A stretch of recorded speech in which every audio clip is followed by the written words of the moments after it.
अच्छा सुनो, सब्सक्राइब करते वक्त ना घंटी बजा देना। कहवा हो ललही के नैहर त कहवा हो सासुर, कहवा हो सासुर हो बहिनी के करे दुआरे ललही उतरे कमन उठी पूज तके उठी पूजई हो। कहवा हो ललही के नैहर त कहवा हो सासुर हो बहिनी के करे दुआरे ललही उतरे तके उठी पूजे तके उठी पूजई हो।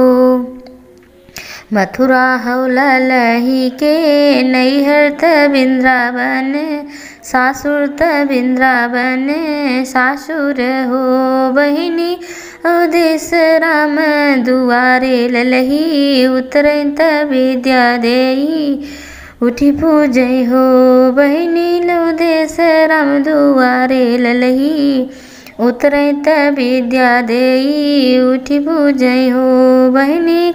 कहवा हो ललही के नैहर त कहवा हो सासुर हो बहिनी के करे दुआरे ललही उतरे त कमन देई पूजई हो।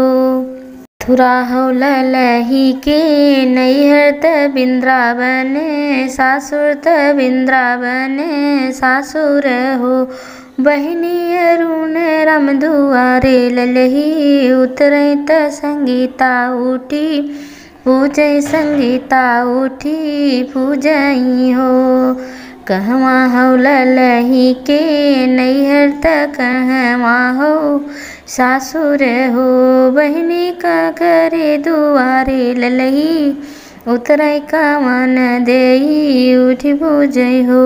ललही के नैहर वृंदावन सासुर वृंदावन सासुर हो बहिनी सोनू दुआरे ललही उतरे खुशबू देई उठी पूजई हो बहिनी सोनू दुआरे ललही उतरे खुशबू देई उठी पूजई हो।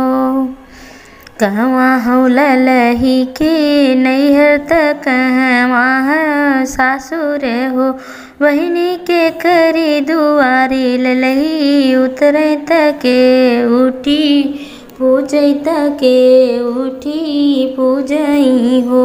मंगन खूब मांगई मंगन खूब मांगई हो बहिनी मांगई गो देके ललनवा मंगन खूब मांगई मंगन खूब मांगई हो बहिनी मांगई मांगे कैसी धुरवा मंगन खूब मांगई मंगन खूब मांगई हो। ललही माई हमरऊ मांगन पूरा कई देली हो बहिनी हमरे ने उठला सोहरवा मंगन खूब मांगई मंगन खूब मांगई हो। कहवा हो ललही के नैहर त कहवा हो सासुर हो बहिनी के करे दुआरे ललही उतर कमन देई उठ पूजई हो। मांगई गो देके लनवा त मांगे के सिंदूरवा हो। Thanks for watching my video, friends.